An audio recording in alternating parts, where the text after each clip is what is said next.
Did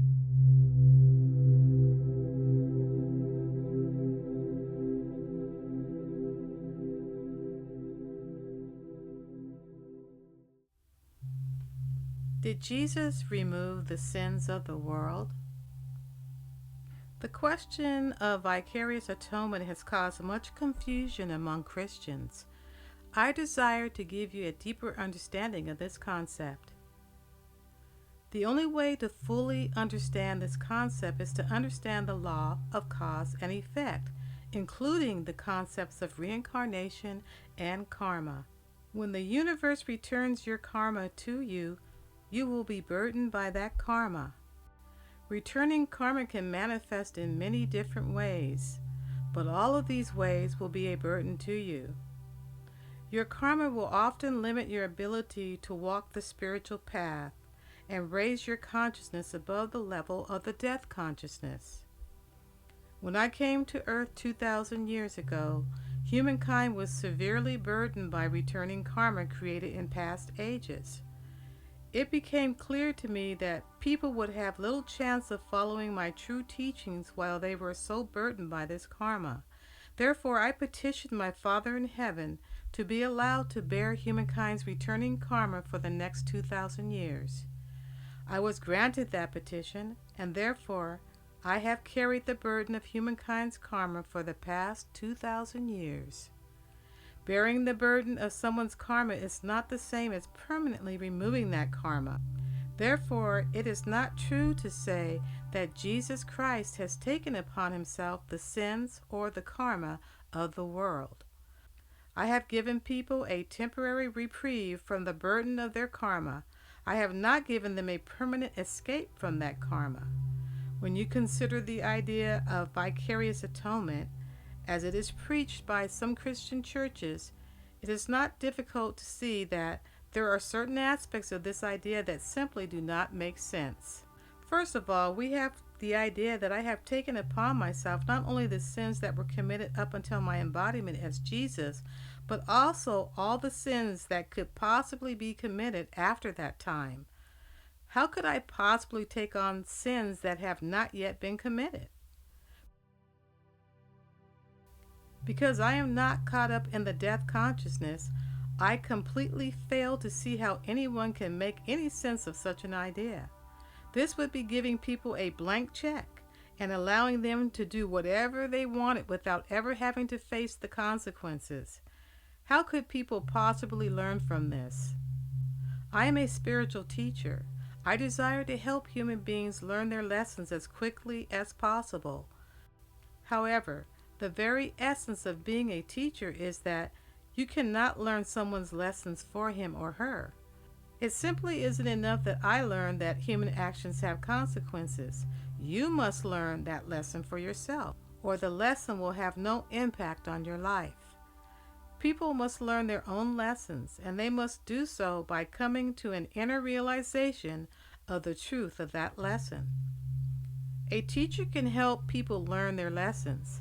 The teacher can point the student in the right direction, but the teacher cannot learn the lesson for the student. This is expressed in the saying, "You can lead a man to water, but you cannot make him drink." If I were to take upon me the sins of the world and thereby remove those sins, I would also take from people their opportunity to learn their lessons in life. I am a true spiritual teacher, and therefore I would never deprive my students of their opportunity to learn. Paying your debts to life. Let me tell you a little parable to illustrate this point. Two men went to the bank, and each person received a $10,000 loan. Neither person had to make any payments for the next 5 years, but then the loan had to be paid in full. One man spent the money on riotous living, and when the 5 years were up, he had no money left. He could not pay back the loan, and therefore he was thrown in jail. The other man invested his money in a business venture, and after 5 years he had made $100,000. Therefore he paid the loan in full and hardly even noticed the sum that was taken out of his account. This is the divine intention for delaying the return of your karma. The idea is that in the time between committing a wrong act and reaping the karma of that act, you can increase your fortune. When you commit a wrong act, you incur a debt to life. At some point in the future, you will have to pay back that debt. Yet when you commit a righteous act, you make good karma and lay up treasures in heaven. If you use your opportunity wisely, you can become a millionaire before having to pay back your debt. In that case, paying back your debt will be no big deal. Likewise, when I volunteered to bear the burden of humankind, I intended people to use their time wisely. I intended them to apply my inner teachings and therefore increase the treasures they have laid up in heaven. When my dispensation was over, people would be required to bear their own karma and to pay back their debts to life. Yet if they used the opportunity to lay up treasures in heaven, it would be a simple matter to pay the debts in full. Unfortunately, my original intention did not come to pass.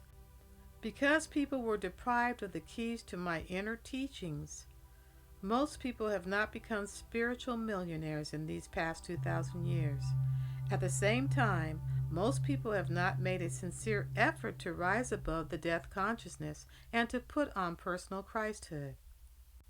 I'm now faced with the fact that the 2,000 years are up, and God will not allow me to continue to bear the karma of humankind. Therefore, that karma must inevitably begin to descend, and you already see numerous signs of this on earth. God does provide the possibility that I, or one of my spiritual brothers and sisters, could volunteer to take upon ourselves the karma of a human being who is still in embodiment. Yet this is allowed only when the person has truly learned his or her lessons in life, has abandoned the death consciousness, and has made a sincere effort to attain personal Christhood. In such cases, we of the spiritual hierarchy can be permitted to permanently remove a portion of someone's karma. We have done so for many individuals in the past, and we are still doing so today. However, this can be done only on an individual basis, and it is done only when a person merits this grace. What I am telling you here is that because of what has happened, or rather what has not happened, over the past 2,000 years, humankind does not merit the permanent removal of its karma. Therefore, I am not allowed to remove the karma of humankind. I am allowed to do this only on an individual basis. The returning karma of humankind is a serious matter that could cause much upheaval on this planet.